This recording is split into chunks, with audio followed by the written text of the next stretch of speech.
The new year brings with it a new racing season, beginning as always at the one and only Daytona International Speedway. Weeks before the green flag drops on the Daytona 500, the World Center of Racing plays host to the start of the road racing season with the Continental Tire SportsCar Challenge. The superspeedway is transformed into a mix of the famous high banks and a twisting infield road course, a mix of speed and risk that racers live for, with the added incentive of a chance to win Daytona. The Continental Tire season opener at Daytona is now on Fox Sports.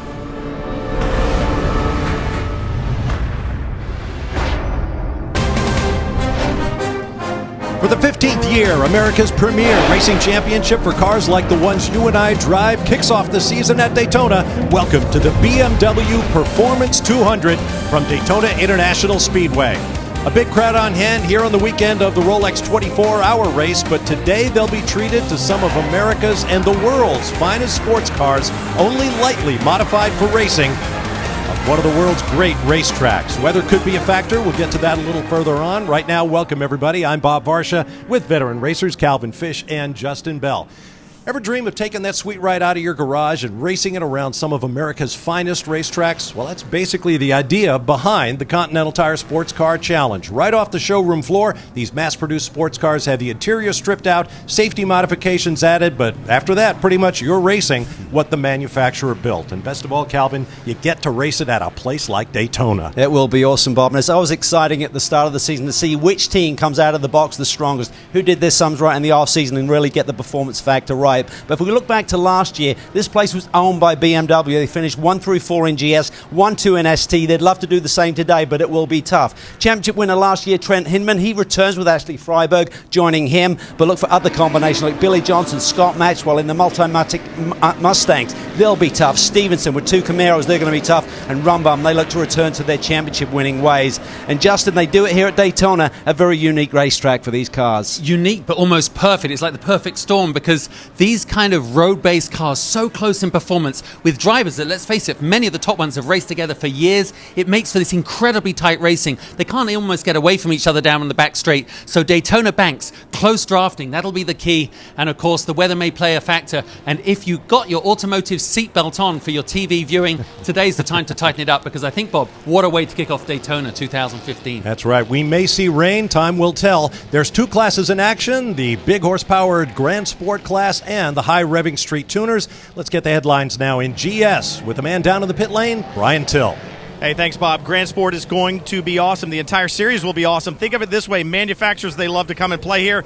In the top 10 on the Grand Sport grid, 6 different manufacturers, but talent behind the wheel as well. The first 7 cars on the grid have at least one winner in the car in the Continental Tire SportsCar Challenge Series. Talent is deep. The manufacturers here. It's an awesome place to race. For more on Street Tuner, let's go to my friend and colleague down pit lane, Jamie Howe. Well, Brian, in ST, the action kicks off much like it did last year with the number 56 from Murillo Racing on the class pole position. But last year, it was qualified by Jeff Mosing.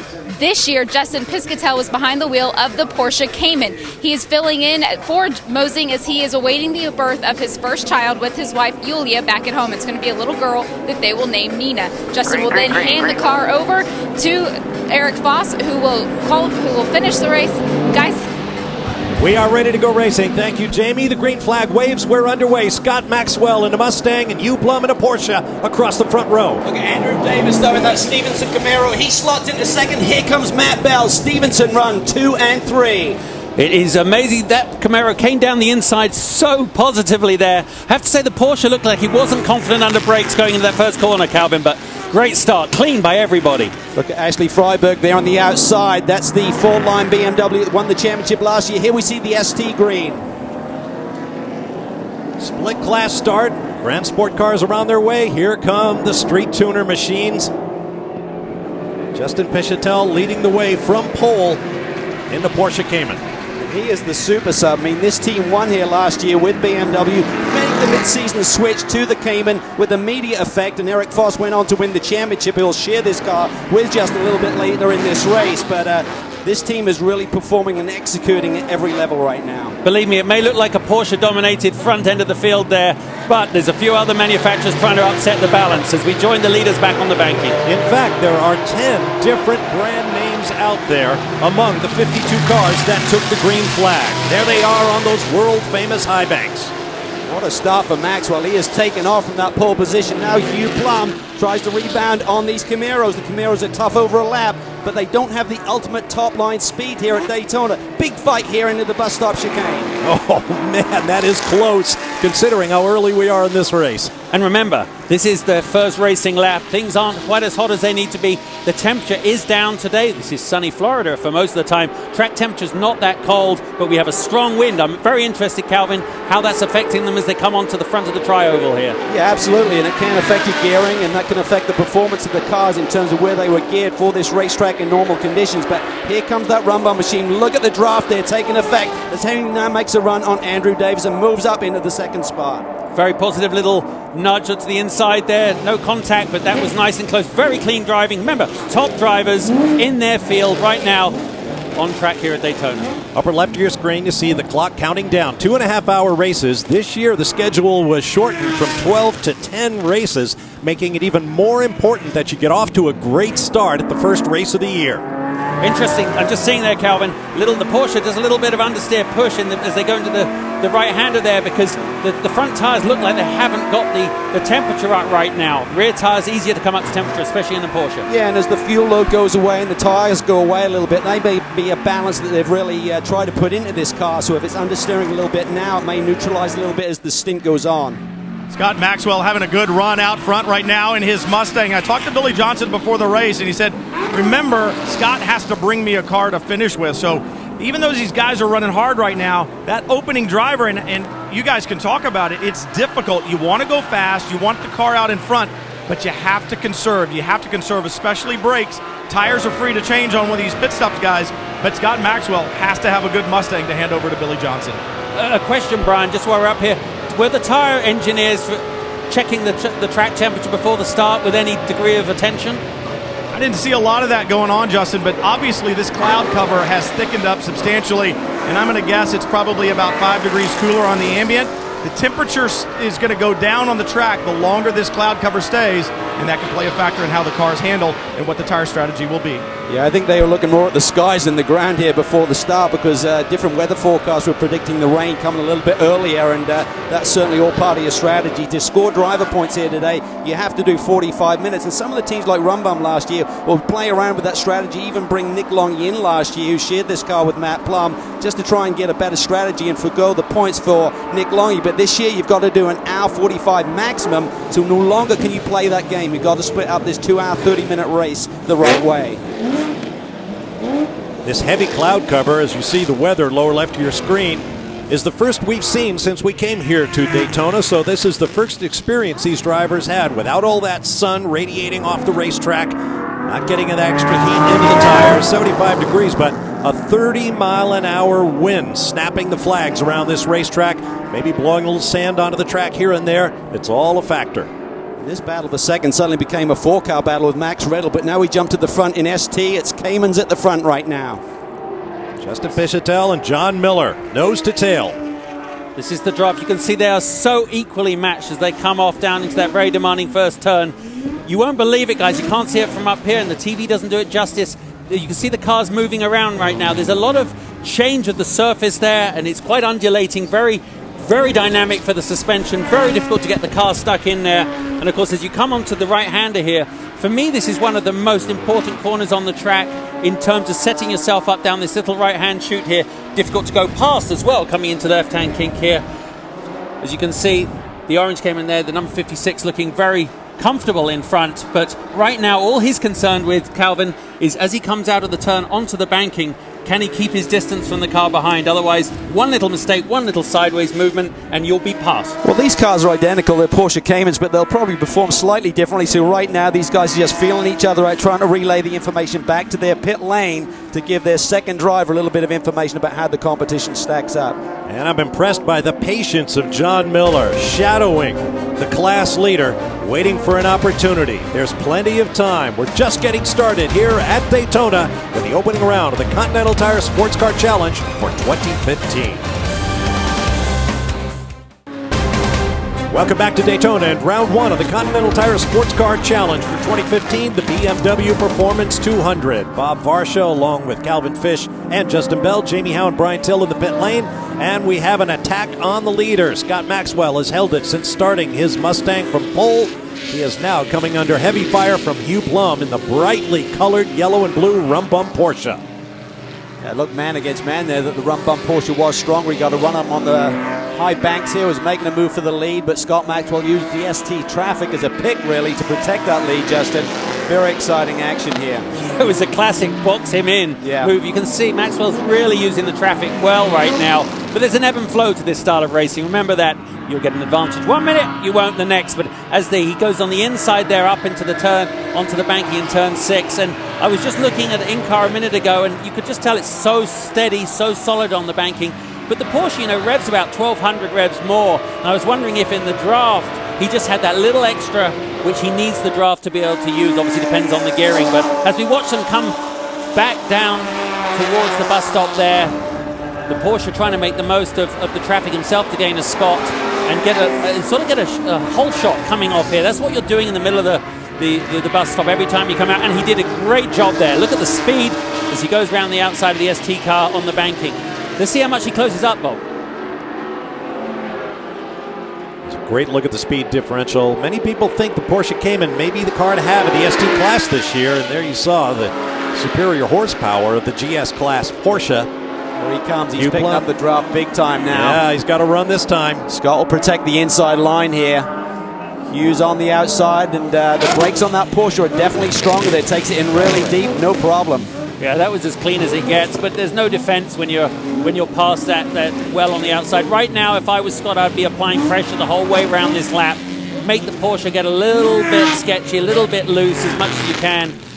That's the nature, that's the psychology of this type of racing. You can never get a huge advantage on your competition, so you've got to use every weapon at your advantage. And believe me, the Mustang's still in the hunt here, but the Porsche, what a wonderful way to take the lead this early on in the race. Well, two guys, so much experience in these type of cars. I mean, Hughes certainly used that experience in the opening corner to be a little bit more conservative, dropped a couple of spots, immediately made his way back to the front. Now we see he's got the lead. He and his brother have not shared, but they have 35 wins in this form of competition between them, so they know how to get the job done. But Scott Maxwell, he certainly has won a lot of races here as well, so he won't want to burn down that Mustang. He wants to turn over a very strong car to his teammate Billy Johnson, who's proven to be one of the strongest, if not the fastest guy in this field.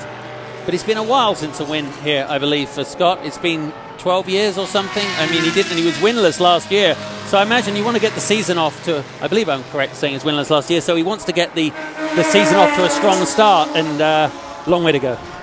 Here's the lead battle in the ST class. Justin Pichetel in the Back orange to the front. Porsche. John Miller just behind. These guys have been trading the lead. We see a full course caution here. Our first full course caution, double yellow flags. The pits will be closed. While they sort this out, there you see the stopped car just coming off NASCAR turn 4. Let's go down to the pit lane and Brian Till. Standing down here at Fall Line Motorsports with Trent Hinman, who was our Grand Sport champion last year. Now, three major things that I see different. One, you've got pressure on you because you're the returning champion. But in all seriousness, you've got a new teammate in Ashley Freiberg. She seems to be doing a great job. But how long does it take for teammates to gel and really get on the same page? I don't think it took that long with me and Ashley. I mean, obviously, me and John had a lot of chemistry last year, and we were able to work well together. Coming into this year with Ashley, it's a bit of a challenge, but for sure, we're working well together. We're making it happen. She's getting better and better in the car every chance she gets to drive. So I think everything's going well for us so far, but a huge part of that's all down to these Fall Line guys. We had a lot of personnel changes over the winter, but at the end of the day, we still have a hugely talented group of people working on this race car, and it's just making the whole process that much easier for me and Ashley. Well, I would think the other third thing that is different is that you'll be finishing more races this year. What's the mindset difference between a driver who starts versus the driver who's finishing? Well, I mean, as the starting driver, it's all about managing. It's all about bringing the car into the pit lane for your co-driver without having a single scratch on the thing. The finishing drivers are obviously much more aggressive. I'm going to be out there with some tough company, but, I'm prepared for it. I think I'm ready for it. I'm looking forward to it. You know, we have a great race car, and I think everything's going to go well for us. And he showed that he could certainly do it last year. That's why he wears the moniker of champion. Jamie? One driver that has been dubbed a Porsche specialist is Andy Lally, but it's been a while since we've seen him in a Porsche here in the Continental Tire Sports Car Challenge. Andy, what has the transition been like for you back to the Porsche from the Camaro of years past? Definitely quite a different car. Obviously, big heavy engine up front to now engine hanging past our rear axle. So it is definitely quite a transition in driving, but these Continental tires are great, every car that you put them on, so it's not too bad. I'm back at Daytona, which is one of the easier tracks for me because I've got so many miles here. It's a blast, though. These Rebel Rock guys are awesome, and it's a pleasure to be on board with these guys. When the weekend started, this was just a one-off for you, but rumors are flying now that we could see you in this car for the full season. What is the status of this program? Rebel Rock Racing just signed a deal with Ingersoll Rand to continue the help with this program. I'm really honored to be a part of it, and we're looking for additional partners. And for sure, a teammate for the rest of the season would be cool. We might be able to patch some stuff here together. I'm not too sure past Daytona, but we're working hard to make sure it's a full season. Thank you, Andy. Thank you. That's Andy Lally. Meanwhile, the car that brought out the yellow flag, the 00 Motorsport Mustang of Rolly Valgueras, is being attended to. We expect a green flag shortly. We'll be back racing in front of a big crowd here at Daytona.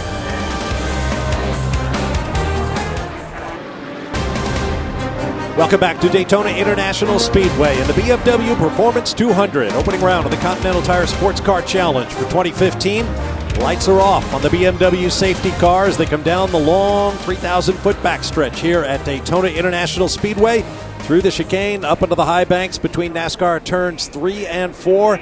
We'll turn them loose once again. Hugh Plum started the rum bum Porsche outside row 1. He has passed Scott Maxwell in the pole-sitting Ford Mustang, and they now run 1-2, followed by the Stevenson Camaros of Andrew Davis and Matt Bell. A couple of leading GS cars gave up very good track position to top their cars up with fuel and take tires. Ashley Freiberg now sits back in the 15th spot in the 4-line BMW. Max Riddle, who's running right up there in the top 5 or 6 in the Aston Martin, he also took this strategy. I think it's good. These cars can go about 55 minutes on fuel. They get a little bit more caution. Maybe those cars that have pitted already can do it on just one more stop today. Remember, Hugh Plum is controlling the pace here. There are 2 pylons on the side of the track poking through the fence, which actually is a point at which he can start to go. It's his call. You'll see the pace car pull off to the left. He's crossing the yellow lines now. The green flag is imminent. These drivers are wound up. Track position is very important here. If you can get a good restart or a bad one is more. The green flag is waved. And Hugh Plum looks like he has a nice steady gap to the Camaro behind. Nice start. But a big scramble behind. Plum right down on that double yellow line, and it looks like Andrew Davis is going to look under Scott Maxwell. Look at Tim Bell. He's made a heck of a move here and up to the 7th spot in that Nissan 370Z, that bright orange and black car right in the fray here. And there's a very good fast lap of the race here, right in the mix, coming through the pack. Remember, this is the running order right at the front end as they almost came off track before that green, before the yellow. So this is the performance order of this field. So the front 3-4 cars are definitely getting very sporty. Maxwell looking to set him up through the fast left-hand kink into the braking zone for the right-hand horseshoe. And Maxwell was really strong from the initial green, so maybe that Mustang just comes alive a little bit quicker with its setup. Maybe the rum bum Porsche takes a little bit longer, but now Maxwell runs a little bit wide out of that horseshoe turn. And the Stevenson Camaros are all over him. That Camaro is so strong into these brake zones and through this infield section. Coming through turn 6, this is your opportunity, especially if you're able to get some more heat into your tires, to have a great exit out onto the banking. You just saw Matt Bell there. He looked really quick. He got the car a little sideways, which meant he didn't be able to get the advantage on Davis' car, but he's got the slipstream right now as they come down onto the back straight. He's really close to his teammate. I tell you, right here on the last lap before we went back to green, he nearly clipped his teammate as they were weaving and warming up their tires, so that was a close moment. But right now, they sit in the 3rd and 4th position. Austin Cindric doing a great job there, the young 16-year-old in the number 158. That black and white Mustang there, the second of the Multimatic entries. There you see him exiting the bus stop chicane. What a performance he's put in this weekend. Great young driver, son of Tim Cindric, president of Penske Motorsports up in North Carolina.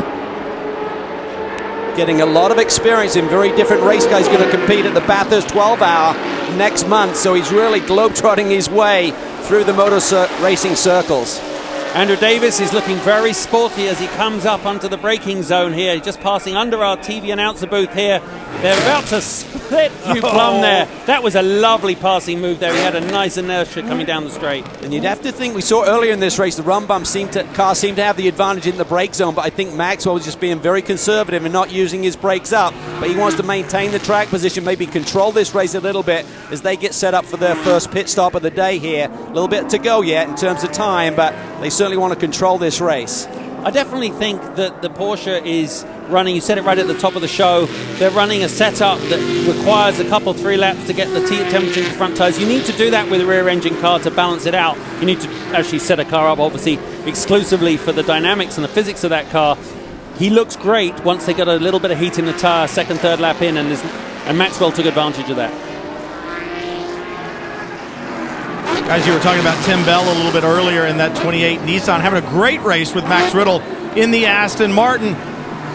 Tim Bell did not get a time in qualifying. He had to start at the back of the Grand Sport category. Why? They had a fire in practice. They have had such bad luck last year. You may remember the huge crash at COTA when the brakes failed on the 28. They've gone to work. They've come back strong this year, and they feel like they have a good car, as witnessed by the performance right now on the racetrack. And when you got to start dead last in your class, it's a long way to go to get to the front. And Tim Bell is, in fact, the brother of Matt Bell, who sits there in the 4th spot in one of the Stevenson Camaros. It'd be great to see those two brothers go battle, let Tim get his way to the front a little bit further. But it's a team that really established itself last year, had some problems just really getting their crew together and working through the bugs with that 370Z, but certainly Tim Bell Racing marching to the front now. Oh, look at this in ST.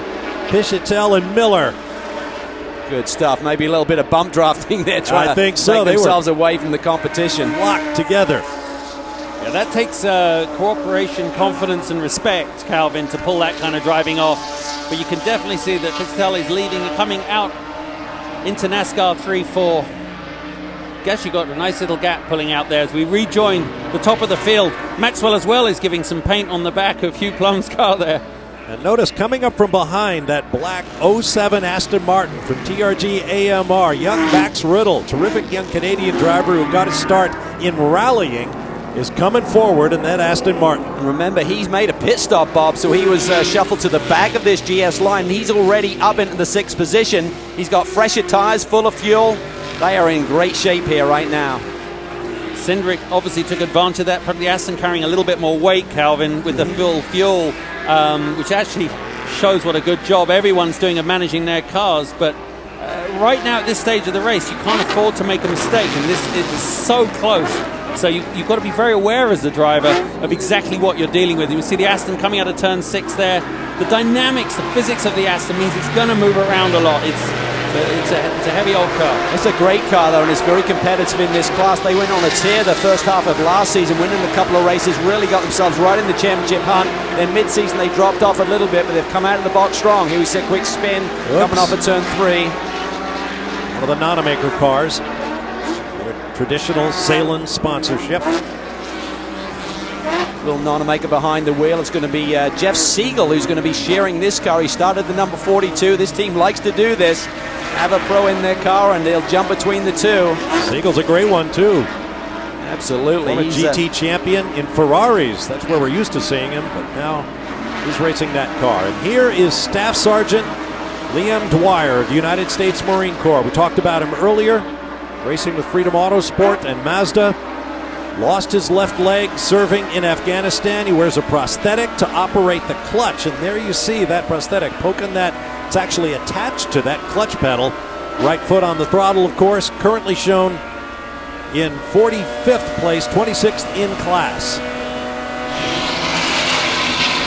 I was talking to the team this morning, and in the morning warm-up, they actually had a problem, had to go back to the garage. They did come out to pit lane. They did 2 pit stop practices to practice those driver changes, make sure they have the mechanics of it all worked out, but they had a problem with the left front wheel. They had to go back, and they did have to do some work today, but the team telling me they got it all sorted out, and the car's good. As I mentioned, a winner last year on Memorial Day weekend at Lime Rock Park in Connecticut. This guy is Superman. I I can't drive like that with 2 good feet on the pedals. Good luck to Staff Sergeant Dwyer the rest of the way. We'll be back to Daytona.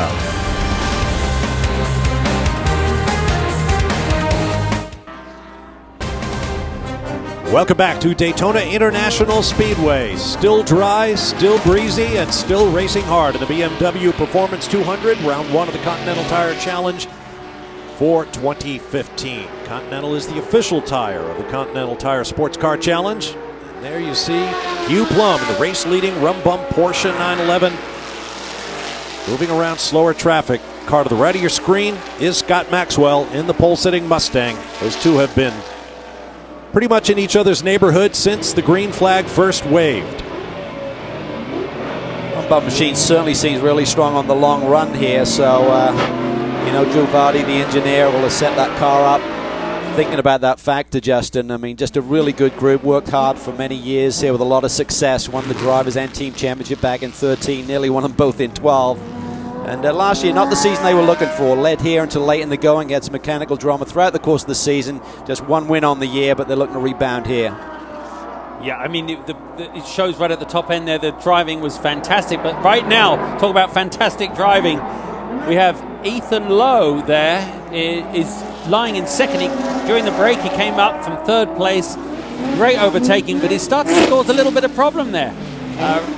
Great driving. I mean, this is the sporty racing stuff. But as we said just a minute ago, Calvin, if you make one bobble, in fact, this whole change of order here was caused by running over a curb in the bus stop. And right now, I'd say Ethan is looking pretty sporty right now against John Miller.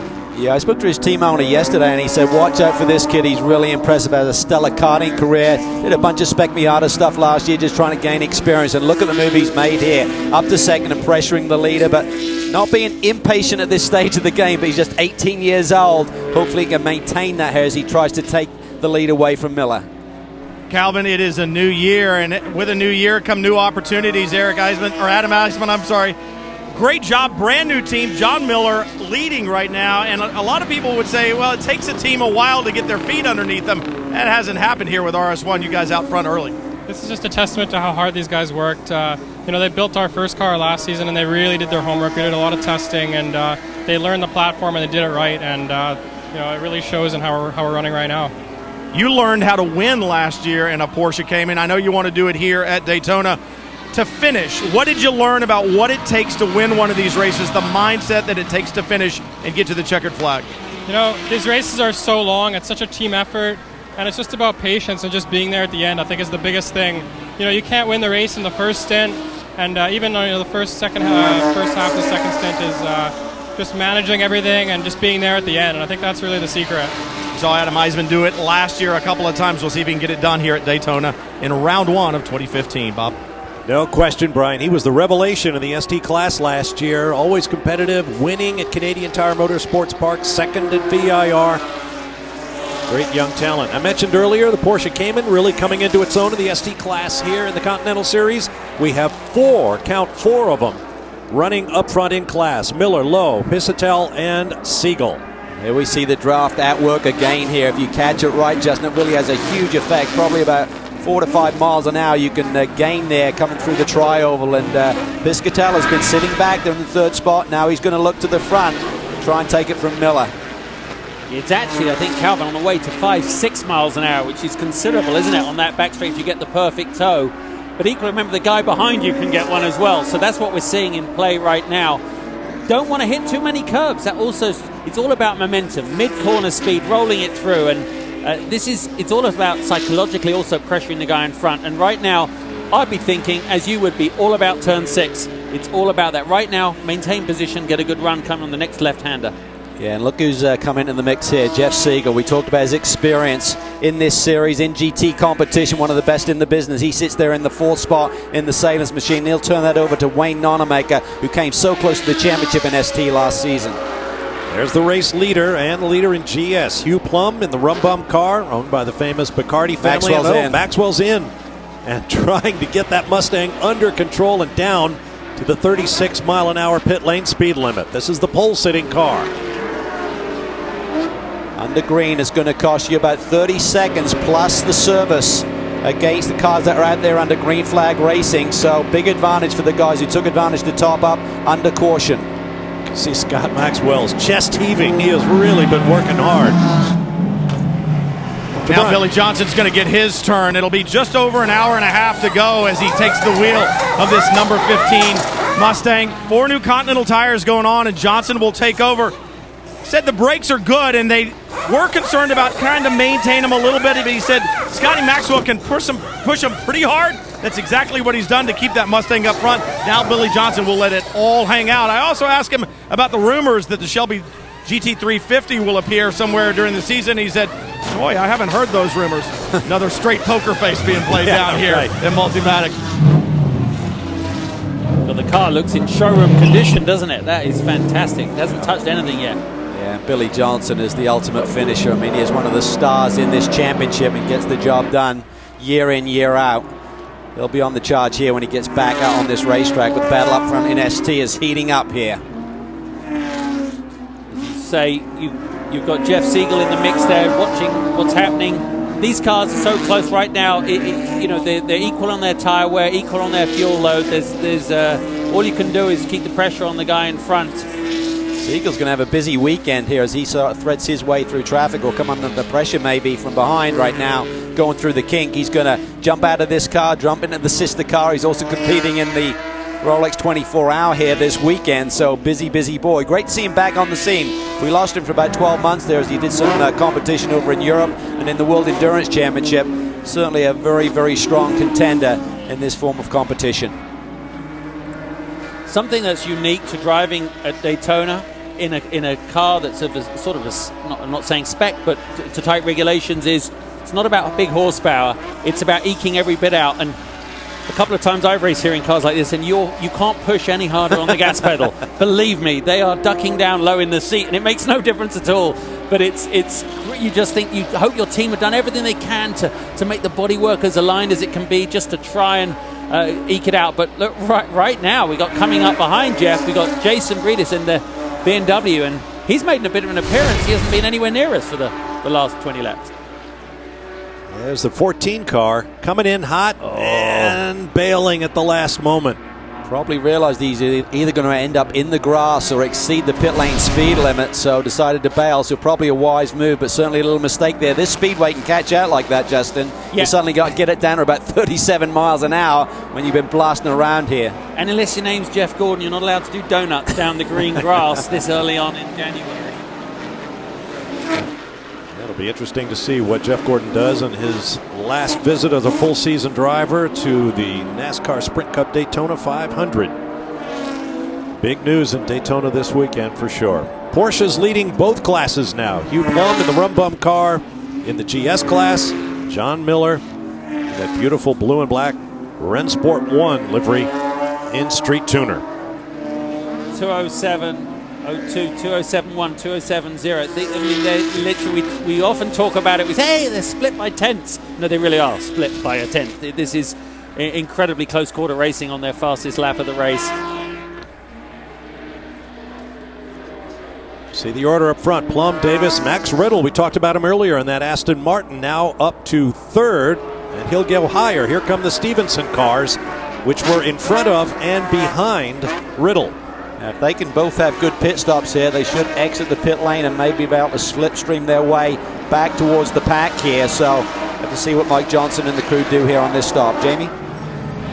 You see both cars now at a stop. The crew getting to work to get on a new set of Continental tires for both of the cars. A lot of times we see teams split pit strategy, but these two cars are identically on their marks right now. Driver changes being completed as we see Lawson Aschenbach getting behind the wheel of the number 9. His first race with this team.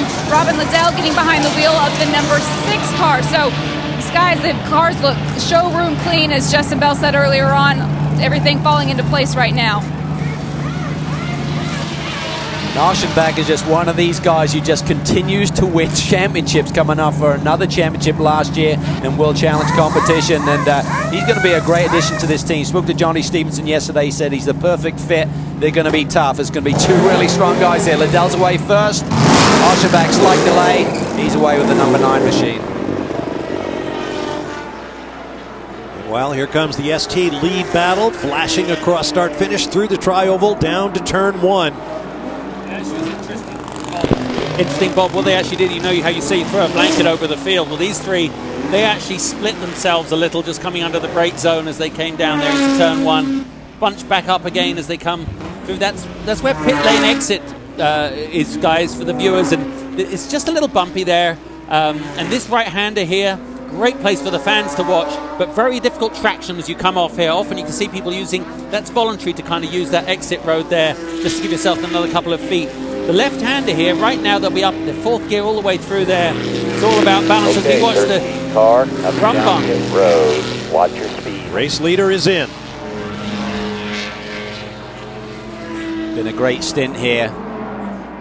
This team have tried some different co-drivers for Matt Plum at the end of last year, and Hugh, his brother, obviously the chemistry is what it is. Two brothers working together. They've shared cars before, and a great opening stint here to start the year, Jamie. Well, they have shared cars before, but it's been a while, and this program came together so late with the two driving together that they are not actually helping each other on the driver change. So you see Matt Plum getting behind the wheel right now, and Nick Longy is actually helping him with the driver changes. Two have 3 years of experience doing this. They didn't want Hugh to try and help him get strapped in and then lose time on pit road. So a bit of a strategy call there in the driver change regard. Everything going to plan right now on this pit stop. 4 new Continental tires. Fueling is still being completed right now. No surprises. Driver change was very quick, so that plan worked. Fuel is done, and they're out.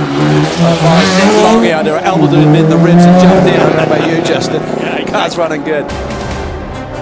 Matt Plum, who is the sporting director, team manager, as well as a racing driver, is back on his way. Max Riddle now on point in an Aston Martin.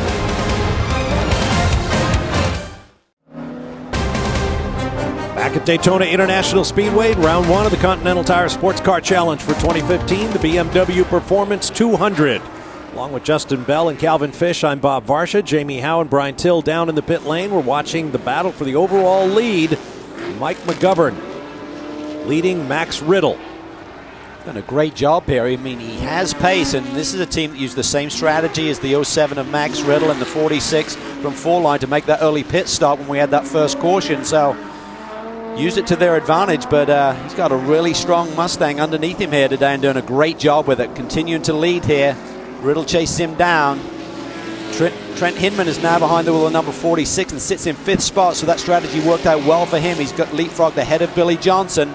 Plum in the run bomb machine sits in 4th, and Michael Lera sits there in 3rd. Just ahead, there's the number 31. That's Ethan Lowe in the 2nd place car in the ST class.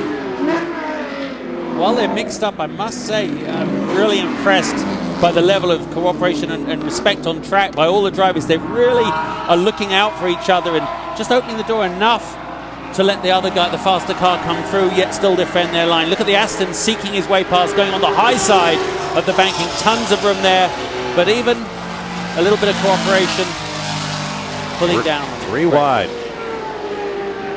The drivers are instructed, slow is low. If you're in the slower car being overtaken, stay low and let the faster car go around on your right. What's great is that we've seen so many different makes take their turn at the front of the field, and that's what this class of competition is all about. I mean, they have a really even playing field. They work really well with the adjustment of performance to try and give everyone an equal shot at victory, and we've seen several different marks already taken to the front here today, Justin, and I expect to see that throughout the course of this season where the victory should be shared.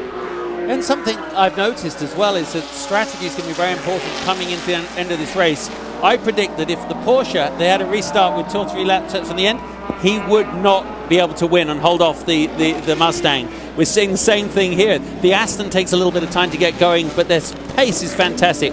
Mike McGovern easily controlling it at the front. They've worked their way through the traffic. Yeah, he's done a great job to slice his way through the traffic. Look at the gap that he now has on Max Riddle. He's really got balked here behind these ST leaders. And here's what I want you to do. You're so far ahead of P3. We need to save fuel. Why don't you let him by and suck up behind him and do whatever you can to save fuel. We're going to have to play this out. If we don't do this, we're for sure stopping twice, and we still might. Yeah, I'm behind him now, so I'll just draft as much as I can. Exactly. Let him punch the hole in the air, man. It saves a lot of air.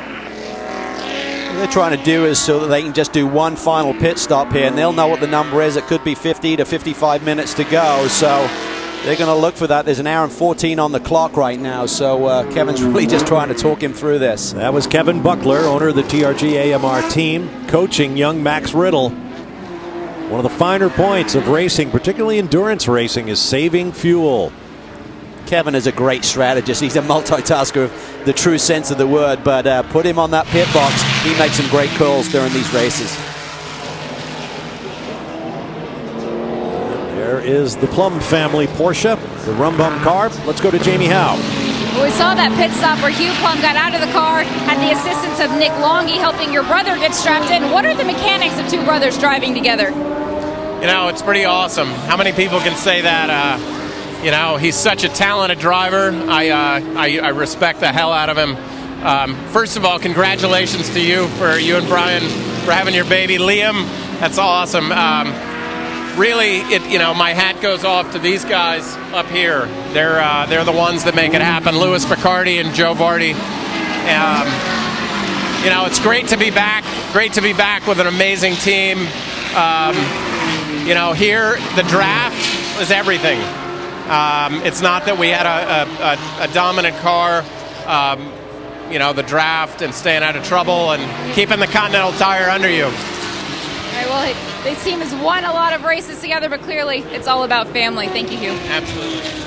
There was that word again, the draft. Same thing Kevin Buckler was talking to Max Riddle about. Get behind the hole in the air punched by the car ahead, and you can use less fuel while maintaining speed. John Miller in from the lead in the ST class, so an hour and 12 on the board. They've certainly gone past the halfway point in this race. Remember, we had a lot of cautions so far, so they're probably going to need to stretch it just a little bit. Looks like a good clean pit stop so far, but what a debut for this team here, leading here for Rennsport 1. To Brian. It has been a spectacular day so far, and it'll be 4 new Continental tires that are going on this Porsche Cayman right now. Crew going to work. Remember, this is a brand new team, so impressive job not only on the racetrack, but they got to make sure that everything is perfect on the pit stop. So far, everything's been perfect on the racetrack. Be interesting to see what Adam Eisman can do. Remember, he was a winner last year. A spectacular job at Canadian Tire Motorsport Park, and Eisman now out on the high banks here at Daytona. You're right, Brian. It is a brand new team, but Rennsport 1 has been building Porsches to go racing for a long, long time. We'll take a break and return to see the new leader in ST here in round 1, the Continental Tire SportsCar Challenge.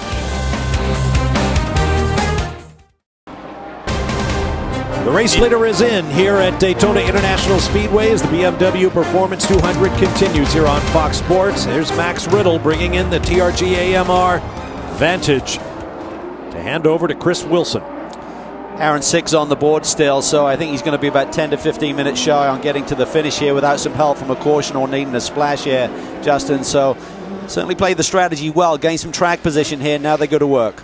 He had clean track when he came in too, so they was purely as clean a stop as he could make. Brian? To Brian. Chris Wilson and Max Riddle did such a great job in this car last year, and Chris Wilson just excited about driving it. Said the only thing that we had to conserve that time was fuel. We heard Kevin Buckler on the radio saying the same thing. He said the strength of this Aston Martin is the handling, and therefore the way it conserves those Continental tires. So when they head back out, be interesting to see. With enough caution, perhaps they can make it to the end, but without it, Calvin, like you said, expect to see him back for some fuel. 4 new Continental tires, a Lotus Sunoco fuel. They'll be back out. Jamie? Well, Andy Lally is now on pit road for the 3rd time in this race, 2nd time in the last 2 laps. And this one, he gets a shake of the head from the officials. They are going to have to, looks like they are letting him go. But the problem is, he's going back to the garage. The problem is he's missing 2 wheel studs on the front wheel, so he's going to have to go back to the garage. Hopefully some team members follow him there. You could see that the wheel lug nuts, as we call them, are actually glued onto the wheel. So we had 5 lug nuts, but there were no studs poking out of 2 of them. So they're trying to got to screw them on get away something with one, but you don't really want a car out there without 5 lugs on. It's not going to last too long. As he makes his way back, they'll change it, but that's a terminal for his race results right now. Now, moments ago, The 18 car, leading in the ST class at the time, came in for a service and a driver change and ran afoul of the rules. Yeah, you're only allowed 4 working men over the wall, Brian, but it seemed like they exceeded that. Well, yeah, the official standing at the front of the car is holding up his left hand with 5 fingers holding up, and he's trying to point to the crew saying you've got too many over. And one of the things the officials are trying to do here is not just jump on people and penalize them immediately. And he said, you know, if they had seen me hold up 5 and realized they had made the mistake and jump back over, that would be one thing. But they didn't. He continued to help work on the car in addition to help the driver change. That's too many, and they didn't right the wrong, so the officials had to do so. You saw a drive-through penalty for the 18. What a great drive. Kind of all gone out the window. Yeah, and you could actually count 6 guys, but the guy manning the fireball does not count within the normal 4, so they did have 1 too many. New team blues. And also something to remember, I was talking to one of the officials at lunch today, and I said, what for you is the biggest difference between the main Tudor race and the Continental race? And he said, you know what, he said it's a difference in the crews, but not what you'd expect, considering a lot of the pro teams, people with full-time employees run Tudor.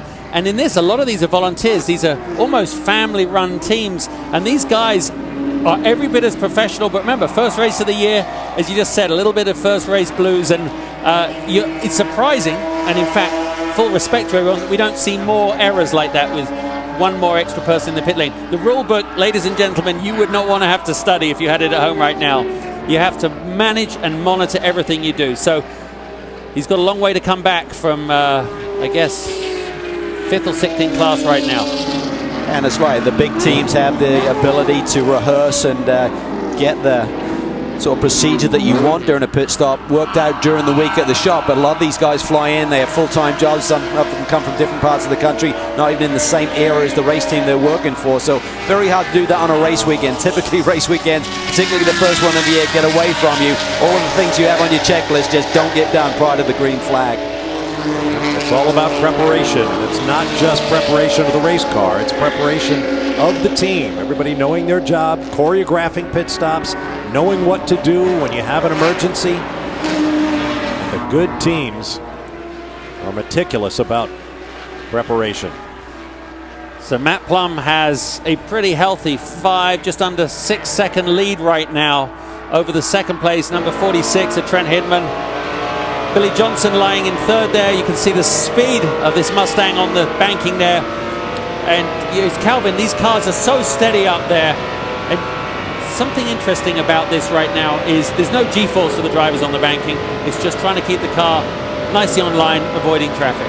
Yeah, absolutely. And these 2 cars here running in 2nd and 3rd spots, Hindman and Johnson, have been trading positions here a little bit. So it's been a fascinating battle here since their last round of pit stops. Here we're going to take a look at some of these replays here between these 2 cars. Here we're coming into the tri-oval, Justin. As they come in here, you can see he's got a nice bit of draft there. A little dab of the brakes there, just checking himself. Another dab of the brakes. That's always confidence inspiring when you're 6 feet behind. Nice pass, though. Absolutely. About 5 minutes later, you can see the Mustang on the low line right there. Calvin is keeping the low line. Obviously, he's probably looking in his mirrors right now. Here comes Hindman. Boy, he said he's going to have a fight on his hand when he's finishing these races. You can see it right there. Billy Johnson didn't give him much room, but the boy went for it. So all credit to Hindman there. He wasn't intimidated by the gap. Interesting. He's obviously having to just left foot touch the brakes a little bit just to make sure you got the pressure there. It looks a very aggressive move. If someone did it to you out here on 995, you'd probably join them at the next exit and have a discussion about it. But on the racetrack, once you know someone's doing that and they have that issue, you definitely you monitor it and you acknowledge it. Just listen to that big Ford V8.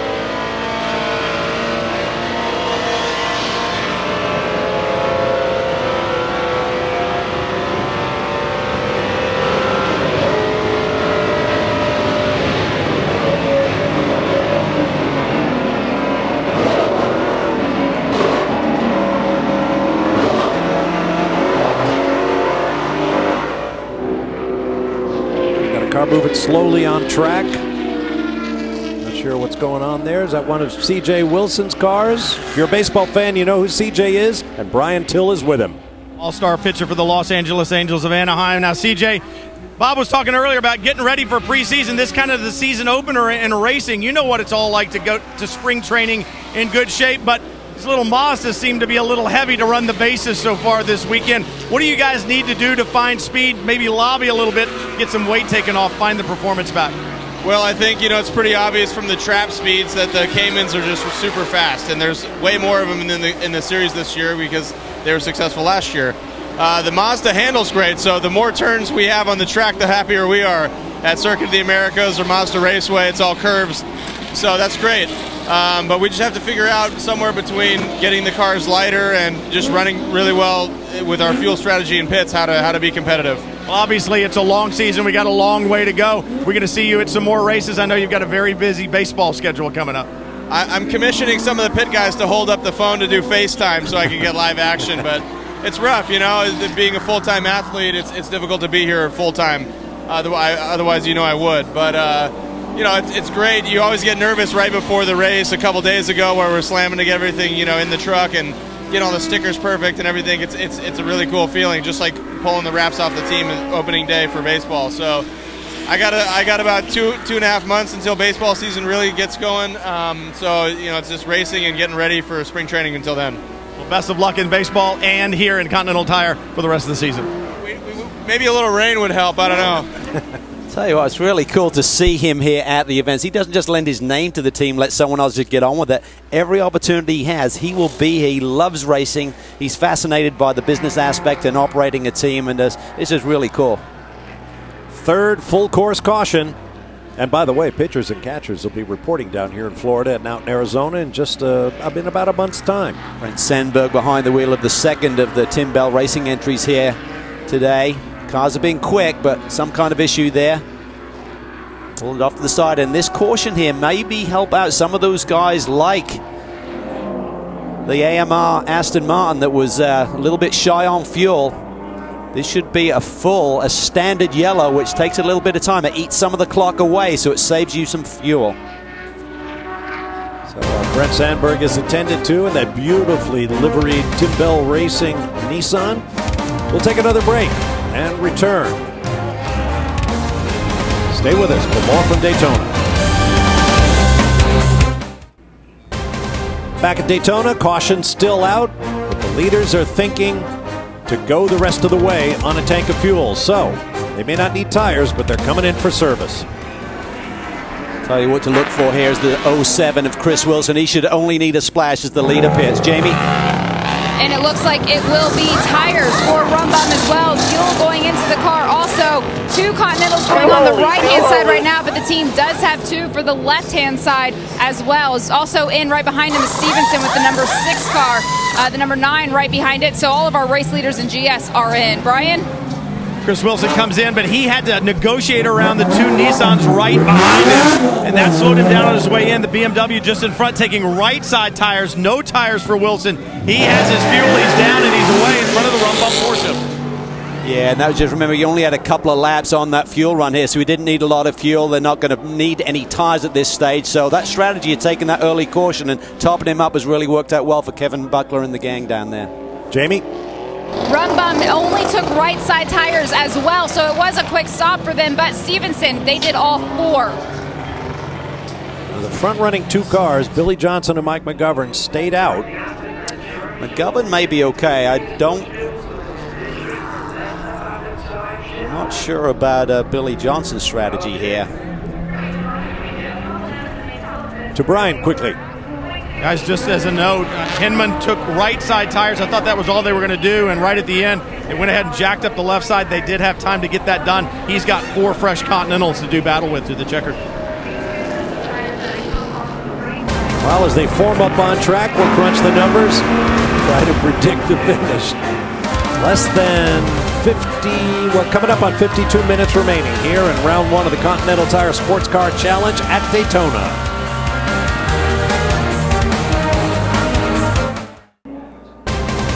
Back at Daytona, the clouds are thickening and darkening as we have just under 43.5 minutes remaining here in the opening round of the Continental Tire SportsCar Challenge, the BMW Performance 200. Right now, Mike McGovern leads. Chris Wilson runs second. Mustang versus Aston Martin. In between is that bright blue and yellow Camaro. That car is a lap down. On The lights are out on the safety car. We expect the green flag. Very late pit stop for the 15 car. We'll tell you more about that in a moment, but we are about to go green again. There you are on board with Billy Johnson. Ready, green, green, green, green, green, green.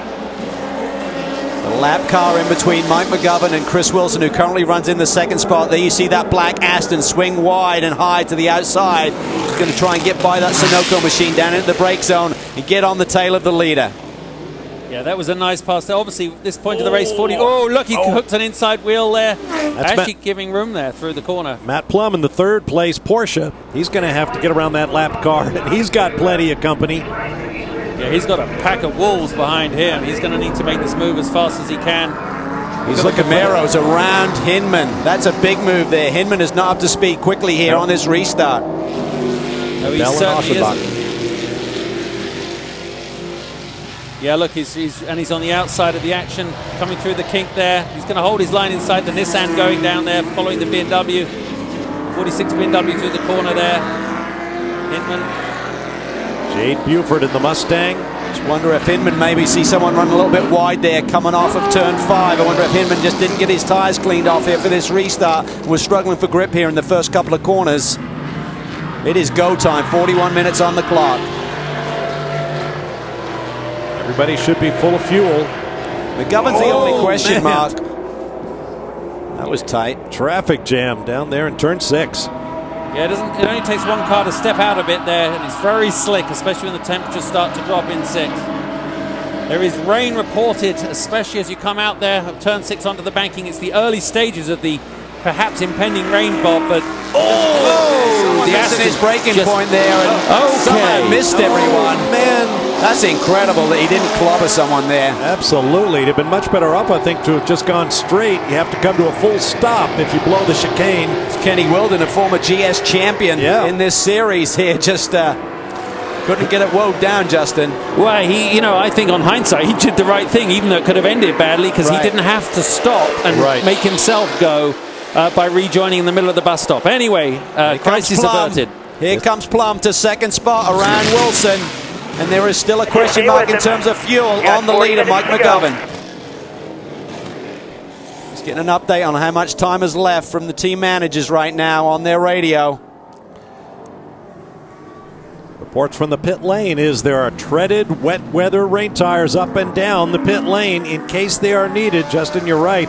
A few drops in the air right now, but we're racing against a major storm system headed our way. We'll see if it arrives in the next 40 minutes, Mark, to go to the finish. Look at this. The 1-2 is how they finished in the championship last year. Eric Foss leading from Wayne Nonamaker.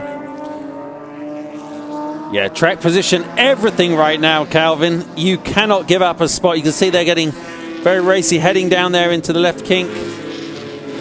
Regulations are pretty tight right now, yet allowing for better racing in terms of how you cut in front of another driver, and responsibility lying with both parties very equally. But we're watching, obviously, as you see the ST class, they're all up to speed now, 2 laps in after the green. We talk about finishes, one of the best finishes in the business, and now sitting in the 4th spot, and that's Spencer Pumpelly in the number 17. Yeah, he's got a bit of a march on, Calvin, as he came up the banking there. Mike McGovern easily holding himself out in front there, but I have to say the got Porsche, an army coming after him. He has. Yeah. Let's have another look at Watch Wilden there, down to the inside. 2 Canadians there. I think that's Mark Wilkins that he tried to slice underneath there. Just missing each other. Yeah, he held on to it nicely as he rejoined in the middle then, but as we rejoin, the Stevenson machines are making their way. They're showing their hand right now, Calvin. I think they're showing their pace. They're coming on very strong in the final third of this race. Well, you got to go right now. You can't afford to bide your time. You never know if this thing's going to end under caution. There's rain predicted and in the air as we speak, so it's time to get it to the front and try and control your own destiny. Not let the elements or a caution dictate the position at the end of this race. And the Aston, for sure, struggles on a full fuel tank, and he just doesn't have the nimbleness from the car, the way it's set up. Give him another 10 laps, I think we're going to see him be able to up his pace a bit, but he's kind of defenseless against the Camaros right now. Mike McGovern doing a superb job here today. Jim Click started the car, and just hats off to that whole group. I mean, they're there on speed and strategy and doing a perfect job so far. ST race on the left, GS battle on the right. And look of course, at the gap. as soon as I say that. Bob, look at the gap right now. Sorry, you really saw Matt get right up behind Mike McGovern. That is great. Jamie, what do you got? Well, there was the question of fuel and if they were going to need to stop with that number 2 machine. I just checked in with the team, and he said, nope, we are good to go to the checkered flag. That's big news for them. I thought they were going to be tight, but obviously they know their fuel numbers better than we do up here. So, as we said, they're calling the perfect race, and they got the track position. Let's see if they can hang on. That run by machine, they want to come back. They want another championship this year. Last year they had the pace, but just didn't have the luck. Battle continues into the chicane on the backstretch at the world-famous Daytona International Speedway. There you see the rain. And as you can see, all that red means it is very heavy rain headed for Daytona.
Back at Daytona, notice the drops on the camera lens. Windshield wipers have been in action. Raindrops growing over Daytona International Speedway. As you see upper left, 33 minutes and change remaining here in the BMW Performance 200. Mike McGovern leads Matt Plum, Robin Liddell, Chris Wilson and Lawson Aschenbach. Look, Aschenbach has got around Chris Wilson on this run here, so as the Camaro's now running 3 and 4. I think Matt Plum is going to want to try and head the field here as soon as he can with rain in the air. It seems like it's subsided a little bit drier on this lap than the previous ones we've just gone through. But he wants the lead big time. And he also doesn't want to. He wants to keep his pecking order on the food chain here because Liddell was getting very hungry behind him on that last lap. So you can see. It was Dan, but looked like Liddell seemed to have the edge here, so he knows he's going to get pressure from behind. He can maybe use McGovern as a buffer here if he can get by him and keep these Camaros away from his tail. Yeah, the Camaros look very good under braking, and the wipers are off right now, so obviously the rain has stopped right now.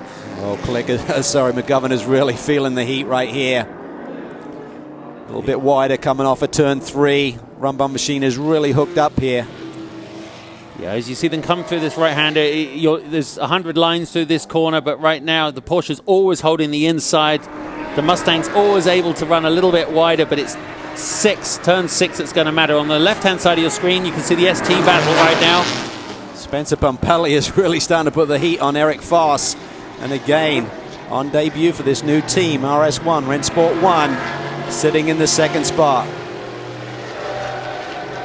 I just checked in with Stevenson Motorsport, and I talked to Andrew Davis, Robin Liddell's co-driver, and asked if there was anything they were concerned with as we get to the closing stages. He kind of looked discouraged and said, yeah, there is actually. When he was in the car, they started to have some gearbox issues, so they're really worried about reliability at this point. You see McGovern there on a slightly different line down into the brake zone for the bus stop. You're allowed to do that. You're allowed to be proactive. Talking to the race stewards here this weekend, you cannot be reactive to someone making a move to the inside and blocking. So what he did there, he's adjusting his line before anyone's really gone down on the inside. That is perfectly okay. You can just see how equal these cars are under the regulations right now with the dries in there. Very unusual to see them using a high line, then going down. They're just following each other, following the drag. And look, as Matt is coming up on Mike as they come down. If he's got anything on the brakes here, Justin, he's going to go for it. He's going to try and dive to the outside, but McGovern's up to the task right now. This could be a big race for Mike McGovern and Jim Click, an auto dealer out in Arizona. They have never won a race in the Continental Tire SportsCar Challenge, racing together. What a day they are putting together. Superb performance. Love the strategy calls. Love the driving. As you can see, Robin's giving Matt a right little nudge going through there. The Camaro is so strong into the corner through the mid-corner speed. The Porsche's a little quicker off. I think he got a nudge there that helped him out of the horseshoe there. But right now, if I was Matt Plum, you've got to, as best you can, you've got to ignore those two Stevenson monsters coming up behind. You have to take the lead. He has to get the lead, because I think if he drops to 3rd or 4th, it could be really hard to come back from. Under 30 minutes to go now. That means any caution that comes out will be a short one. The pits will remain closed. Governor's feeling the heat. He's really trying to roll speed through the middle of these corners, and the car has given up a little bit on him, so he's going to have to watch that he doesn't abuse his tires here, feeling the heat from behind. This is just so exciting to see. This is the way Daytona Racing Month should really kick off, because for fans, what we want to see close racing all the way to the end. And what I love about the Continental Series is these are cars that, well, I mean, I don't have them at home, but you can have them at home, right? I mean, people really can relate to these cars, and especially in the street tuners. When it comes to Porsches, the one you'll drive on the road is not much slower than the ones we're watching on track. Spencer Pumpelly, so much success in this series, typically in the GS class though, so joining this new group, that is a great addition to their squad to gain all of that experience in terms of how to set up a new team, but also to have a fast pair of hands behind the wheel at the finish. Here he comes, run bump to the outside. He's got a better run this time, Justin. Yeah, he does, and if he can just hold on it. Oh, okay, that was very nicely done. That was almost as though Mike knew he could not defend. If he kept on doing his car, as you said just a second ago, he's probably going away from a little bit. Maybe better, more prudent not to burn it all up, because this is a straight fight to the finish, bearing another yellow. Meanwhile, this front 4 in GS have pulled away from the 5th place BMW of Trent Hinman, the reigning class champion. He's running alone on the track. 2.5 seconds or so to the 4th place car of Lawson Aschenbach ahead of him, and about 3 seconds back to Chris Wilson in the TRG AMR Aston Martin behind him. So now less than 28 minutes remaining, and eyes on the skies as well as on great racing like that on the racetrack here in round 1 of the Continental Tire SportsCar Challenge. Back at Daytona International Speedway, a battle for the lead in the BMW Performance 200 as Matt Plum takes his Porsche by Mike McGovern's Mustang Boss 302R, and you're on board the Stevenson Camaro Z28R of Robin Liddell running third. Well, he made that look easy again. There'd been an exchange with McGovern back to the front, and there we saw a repass once again. 6th lead change of this race. I'll tell you what, Matt Plum really works the draft well. He uses all of the tri-oval perfectly and just drafts up and just seems to gain tremendous speed there at the end of the straightaway towards the brake zone. And McGovern realizes he's in a no-win situation, just lets him go. But it's really odd because yet when he overtook a couple of laps before and retook the lead, he was able to brake deep. So it's almost like he's saving it and has got a little something up his sleeve for when he wants to. But his car definitely looks a little more unsettled right now. Whereas Robin Liddell there in the Stevenson Camaro right behind, he's still looking mighty strong and he's played it clean so far. There's not really been any significant love tap on the tail end of any of these lead cars so far. But I'm sure Robin's getting a little bit frustrated. Still 21 minutes plus on the board as the ST battle doesn't go away. Pumpelly seems really content just to sit there right now on Eric Foss, but again, the guys can't play. If they've got a car that they feel they can win with, you can't afford to wait too long. We could suddenly have some rain here, we could have some carnage out on the racetrack. Suddenly you don't get that opportunity to get the win. I mean, literally, if this was dating, they're kissing. I mean, they go past just touching each other all the way down the straight. It's a wonderful example of two drivers very confident, right up and underneath each other. Here's another look at the pass. Plum on McGovern. On board here with Robin Liddell as you look at the two leaders up ahead, and Matt Plum just gets a nice draft there. You see McGovern's lights coming on. It's really not slowing him too much. He's just making sure that the brake pedal is there at this stage of the race. The brake pedal is what we call gets long. You kind of have to push it a long way to really get the braking force in the car and into the tires and into the road. But I tell you what, he's signaling to Robin Liddell that he has a weakness right now, and he's just laid that open for Liddell to process and wait for that opportunity. Oh, look at this. He's losing tons of time here. Liddell goes to the outside. I don't think he's going to make it work there. McGovern, the front end gives up. You see the huge understeer on that Mustang there. You can see the steering input through the middle of that hairpin turn. He is definitely feeling the heat. They went around that ST car, and that was, I think he wondered what was happening. I tell you, McGovern did very well to hold on through all that because his car is going away here. Wow. Ford versus GM. Yeah, he's about 8 laps a little too early for the deterioration of this car. Here comes Pumpelly. Pumpelly makes the move to lead ST on the left of your screen. Traffic ahead now for the GS leaders and 20 minutes remaining in the race. I believe Pumpelly's just been biding his time, Bob, because he made that look easy. Yeah. I think it's go time for Pumpelly, and he's been saving his tires. We've seen Eric Foss really driving the wheels off that Cayman, and maybe Pumpelly will have a little bit better grip here in the final 19 minutes or so.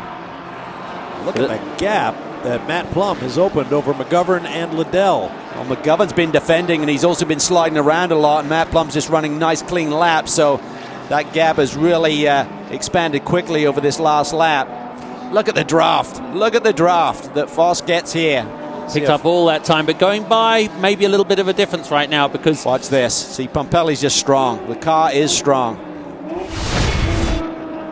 There's the pass for the ST class lead again. Pumpelly's been setting him up for literally the last 12, 14 laps. He goes high. He's got a nice draft. He didn't get too close, Calvin. He was able just to pull out with relative ease. You just said it. It made it look easy, but it's the way he plants it under the brakes just to complete the maneuver right now as he goes down into turn 1. That's a significant advantage to have at that stage of the banking. Typically in this class, you don't see that sort of out-acceleration of one car over another.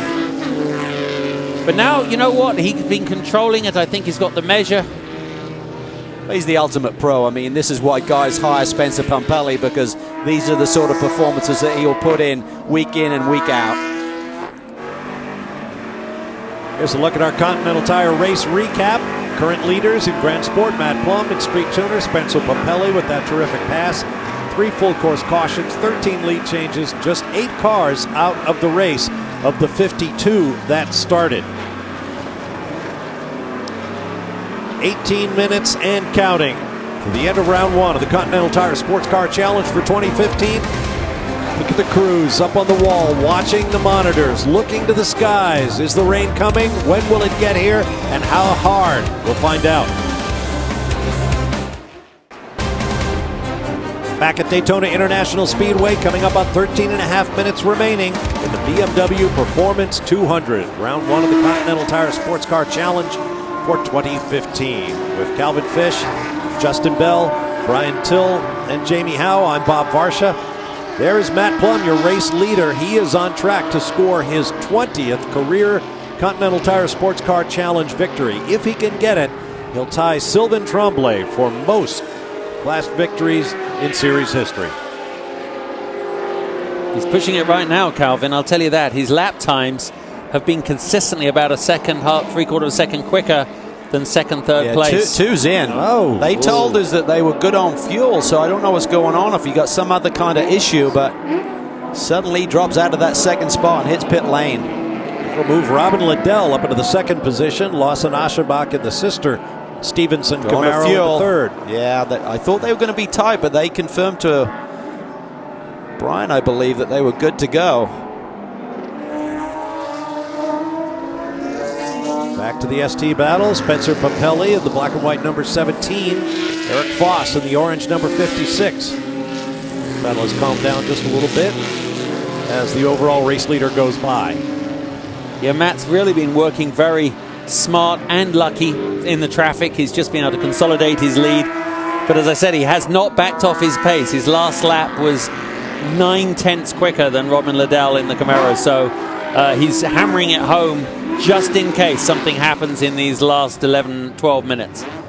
Matt Plum, we probably don't give him all the recognition he deserves. I mean, he's been a consistent race winner over the last handful of years here in this category. He had a couple of seasons there where he did some Daytona prototype racing and led some races. I mean, the boy has speed. He just, as of yet, hasn't been given the opportunity in the bigger leagues. But every race weekend, he's a factor here. And led by Joe Vardy, this group is excellent. And he's got his brother Hugh now on the driving squad. They're going to be tough to beat this year if they can just get a little bit of luck. They seem to have a lot of gremlins last year, a lot of races where they're in strong positions, had mechanical gremlins last year, a lot of engine issues, belt issues that kind of cost them bagfuls of points at the end of the day, and they weren't a factor in the championship, which was very much unexpected. Collett's good up there on the banking, but throughout the field, I think as we into the closing almost 11 minutes of this race, we've got to say across the field, everyone seems to have really worked well with the way the race director, the whole IMSA staff have been conveying how they want racing to be for this year. And this has been a very clean race. For the first race of the year, normally it's naughty schoolboy time. But right now, everyone's really been doing well, which of course means for a better race for us. And these shorter yellows certainly have worked in everyone's favor. I think that bodes well for tomorrow, Calvin. Absolutely. I mean, they've really been trying to refine the key with the caution is you don't want to hurt anyone in terms of their track position if suddenly a yellow comes out and you split and you suddenly go down a lap unnecessarily. So I think all of these procedures, yes, they take a little bit more time, but it's being fair to everyone, but they've now refined those so they don't take quite as long and get us back to green flag action a little bit quicker. So hats off to everyone who's making these decisions. Let's hear from Eric Foss's teammate with Brian. Down here at Murillo Racing, Ken Murillo looking at the wall of monitors here, seeing what's going on. Super Sub Justin Piscatel. What's harder, being in the car trying to get that lead back in the closing laps or standing here watching?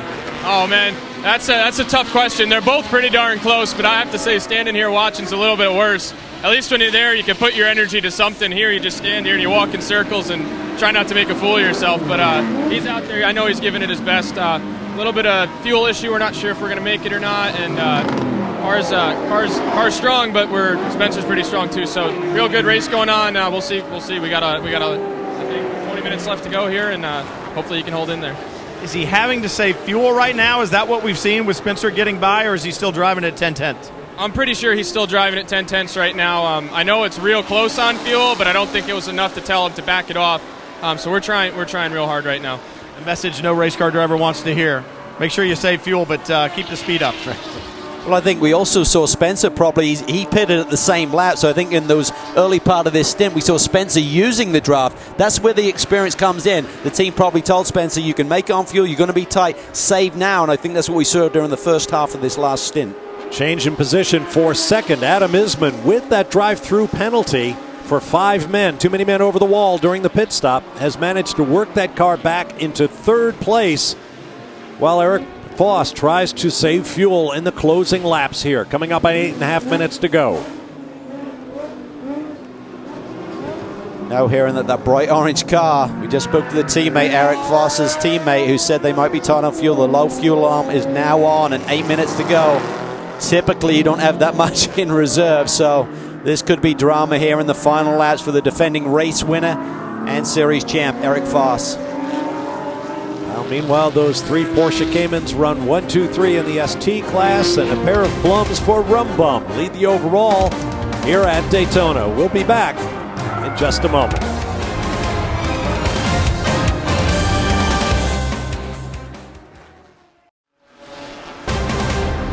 Less than 5.5 minutes remaining at Daytona International Speedway as the BMW Performance 200 unfolds here on Fox Sports with Calvin Fish, Brian Till, Jamie Howe, and Justin Bell. I'm Bob Varsha. There's your race leader, Matt Plum. He and brother Hugh took this car from the outside front row, number 2 qualifier. And in a long race full of drama and lead changes, they now have a handy lead. There's the gap back to the second place Stevenson Camaro Z28R of Robin Liddell with teammate Lawson Aschenbach in the sister car in close attendance. Tell you what, Aschenbach's car looks a little bit stronger in this late going. I think Robin was in that battle, Justin, and probably had to use his car up a little bit more trying to get those positions. Yeah, Lawson really had the bird's eye seat on picking his route through, watching Robin carve his way and have to be a bit more aggressive and racy. But again, I think if he knows he knows exactly what Robin has in front, so he's got 4 minutes left. He's going to overtake. It'll have to be obviously this lap or the next one and hold it. But let's not predict too much because Robin Liddell is looking very strong as he exits some of these corners, and we join back up with ST. This race is far from over as well. That's right. Spencer Papelli right there in the number 17 black and white Porsche Cayman being chased by Adam Isman. Remember, Pampelli pitted on the same lap as Eric Foss for his last load of fuel, so you would think, okay, he may have been saving some in the slipstream, but they're identical cars. We'll have to wait and see whether he's in fuel trouble as well. Look at this. Ooh. Foss is pushing it there into the entry. Wow. Huge brake issues. I just had to go straight to the bus stop. Yeah, I think he's used that car up. He was under a lot of pressure from Pampelli there for about half an hour. And I think he's really used every ounce of that Cayman up here. He's going to have to try and stretch it to the last couple of laps. But that's probably almost, Calvin, the first unforced error. I mean, I know his brakes are gone, so it is. Yep. He's got a contributing factor.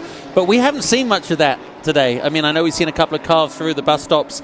But a great testament to these guys understanding how their cars are. As you were talking about the fuel situation for Spencer Pampelli, I checked in with the team because I was thinking the same thing that you were, Calvin, but they said, hey, we've got a plan, we worked it. Part of that plan was to run there in the draft and save as much as we could. We think we're good to the end, but you can see Adam Eisman really putting the pressure on Pampelli over the last couple of laps. Yeah, because that car pitted 4 laps later, so we see it. He's burning the fuel. Yep. And I saw a light flashing on the dash there through the window of Spencer Pampelli's car. I wondered if he's got a reserve light now. Yeah, I think he could be. I mean, this may be just a fuel issue here. And again, 4 laps is a lot in terms of 4 laps later did Eisman pit over Pampelli. Coming to the white flag, there'll be 3.5 miles to go. And the 19 car has suffered fuel starvation, I'm guessing. Remember, this is the first race of a championship. And second place right now, if you have to back off a little, although he's about 1 millimeter behind right now, so I don't think he's backing off that much. A win, a second. Wow, that's taking it in deep. Kenny Hunt, what a move. Nice. What a piece of driving. Caught it as it slid sideways as he came off there. Very nice driving. Oh, boy. That was superb. If you were with us for the Tudor United Sports Car Championship inaugural season last year here on Fox Sports, you know that Spencer Pumpelly was driving for a GT Daytona team, the Flying Lizards, in an Audi, was leading handily at Mazda Raceway Laguna Seca. Final lap, coming down the hill for the corkscrew. We were all declaring him the race winner. That's right. And poof, he ran out of fuel and had to try to coast to the checkered flag. He's had some heartbreakers. This is going to help him a little bit. That GS car can kind of hold up.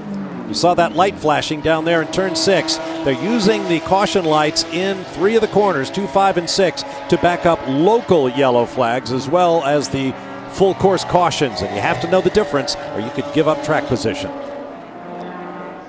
Matt Plum in the Rum Bum Porsche getting the white flag, one finger singling, 1 lap to go. I'd say he just needs to keep his head down, manage not hitting anything, no one getting in his way, and this race is coming straight to him. And you could certainly argue this is poetic justice. These guys raced hard all last year, and they just seem to have one problem after another and just never got the results that they deserve. But right now, it's all going their way here in the opening round of 2015. A new season and a new opportunity. Yeah, they led this race till 4 laps to go, so they're not going to be counting the chickens just yet. And we're now hearing that the 56 car of Eric Foss may indeed be out of fuel. He's running in the 3rd spot. Let's see if he can somehow get the car to the line. Wow, drama here in the opening round. And with as competitive and as deep as the field is, it's not like you just lose 2 or 3 spots, Justin. You plummet down the order, and suddenly when you look at the points at the end of the day, you can lose 15, 20 points. That is hard to make up. Throughout the course of the season, you dig a big hole. Yeah, you don't want to be second-guessing yourself for the rest of this season, thinking just that little splash of gas. We saw a lot of ST cars have a problem in those last couple of laps with fuel. And there, Matt Plum up high on the banking, coming off NASCAR 2, down the back straight there. We're very lucky, Calvin, Bob, we didn't get the rain that was sort of threatening us. It allowed us to have a clean, straight race between nearly everybody out there. Matt is banging himself off the curbs there. The car looks so settled. How hard is it to drive with your fingers crossed? Very difficult. They'll Easier than your legs. Yeah, they'll be holding their breath, but a great job here today. Pretty handy gap. 7.5 seconds back to Robin Liddell and Lawson Aschenbach in those Camaros. But at this point, nobody's going to catch Matt Plum, Brother Hugh, Joe Vardy, Luis Picardi, the entire Rum Bum operation. A perfect start to the 2015 season with a victory at Daytona. Wow, after a BMW 1 through 4 here last year, what a rebound for the Porsche camp. And there is Spencer Pumpelly, new to the brand new Rennsport 1 team. He prepared the car beautifully. Both drivers handled it beautifully. And they too, it appears, don't want to jinx them, will be rewarded with victory. It's going to be a big year for this Cayman. Hats off to everybody in ST. That was magnificent close racing that could have gone any way, but in the end, it was Spencer Pumpelly's way. And that's a good point. Not a lot of what Calvin likes to call argy-bargy. Great driving. Everybody leaving their opponent's room when they needed it. How about a first-time team winning on debut at Daytona in Street Tuner?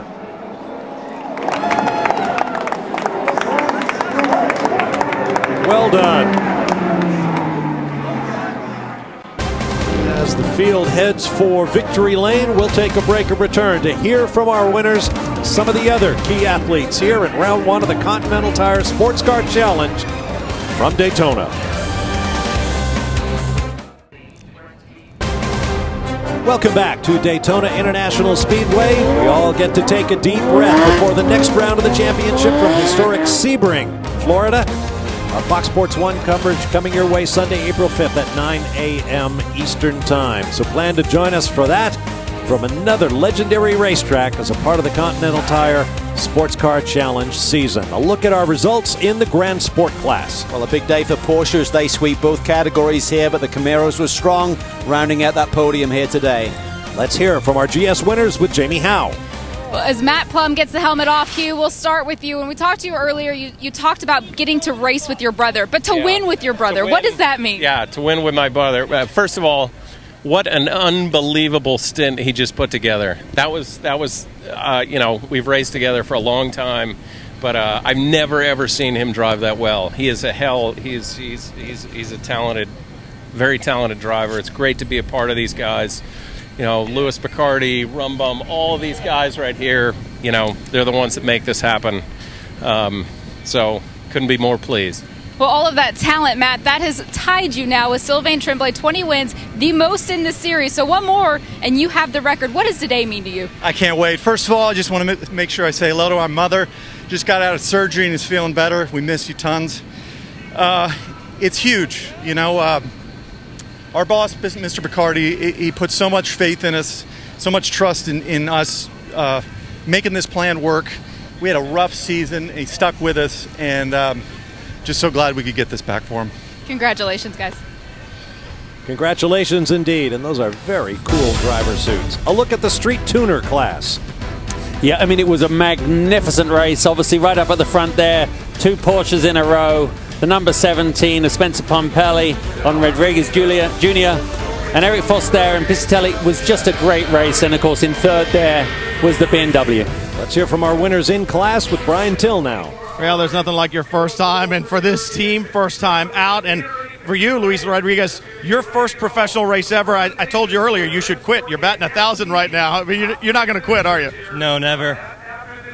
No, never, no, because I'm just so happy right now, and I'm so lost for words. I don't even know if I could get a word out, honestly. Spencer Pompelli, this is old hat to you, but it was far from easy. There was a lot of strategy involved in the team. A great job preparing a great car. I tell you, it never gets old. I always love racing with good guys, good people. How about the job this guy did? First ever qualifying session, qualified 4th. First ever stint with other guys out there trying to kill him. Gives me the car in 6th. The car was not touched. Did a real good job. But also the team. New team, bunch of new guys that hadn't worked together, put everything together very well. It gave us a really great car here. And, man, the ST Racing, I got a whole season of this to look forward to. This is high intensity, and it's a lot of fun. And remember, it wasn't just this car that was fast. Both Rennsport 1 cars blazingly quick today, Jamie. Yes, and Eric Foss, still a big smile on your face. You're able to salvage a podium out of this deal. How much fuel were you having to save there in the closing stages? Initially, a ton, and even afterwards, Spencer and I were working together, and after a while, I was like, hey, I'm doing too much for him. So I gave him a wave around and then tried to hang out with him, but ultimately, it just didn't look like we were going to make it. With a couple laps to go, the fuel actually went past 0, and I kept radioing, are we all right? And the guy was like, you're just going to make it. And, these Murillo Racing, Mosey Motor Cars guys did a phenomenal job as usual. Continental Tires were phenomenal all race long, and, Spence deserves it. A great guy. I've been friends with him for years and really enjoy seeing him win one, but going to have to work a little harder, try and get one back from him later. All right, well, good job to save it. Well, the rain held off. A great race enjoyed by the fans here at Daytona. Now we get a good long break before we go to Sebring. Here's a look at the schedule. And look at these racetracks. Mazda Raceway, Laguna Seca in Monterey, California. Legendary Watkins Glen. Canadian Tire Motorsports Park, Bowmanville, Ontario. You may have known of it as Mostport. Lime Rock Park, Road America in Elkhart Lake, Wisconsin. VIR in Virginia. COTA in Austin, Texas. And finally, Road Atlanta. Back down to Brian Till. Well, a new year brings new results, and David Murray, Ted Giovannis, your best finish ever, guys. 3rd place here at Daytona. That's shining a pretty bright light on the season to come. Good way to start 2015. We did some testing over the winter. Ted's done some homework, and he qualified 11th, kept it in the top 10, so we had a chance to charge for the front. I will say one thing. As much as everybody likes to say, thanks to my co-driver, thanks to my team. We got one of our crew guys all last year and the year before. It's been number 1 in the car. Had a serious car accident in a coma, couldn't make it. So this one's for him. Daniel, we're thinking about you. Our thoughts are definitely with him. Great race today in both classes, Bob. Quick final thoughts, Galvin. Great start to the season. It was. It didn't seem like a season opener. These guys, as you said, Justin, seem to have their act together today. It's amazing. Act together. Teams had their act together. Great officiating. We're in for a heck of a season. Well, we hope you'll be with us here on Fox Sports for the entirety of the 2015 Continental Tire Sports Car Challenge. Or if you get a chance, come out to the racetrack, come up and say hi. For now, for Calvin Fish, Justin Bell, Jamie Howe, and Brian Till, I'm Bob Varsha. Thanks for joining us. See you from Sebring here on Fox Sports, and so long for now from Daytona International Speedway.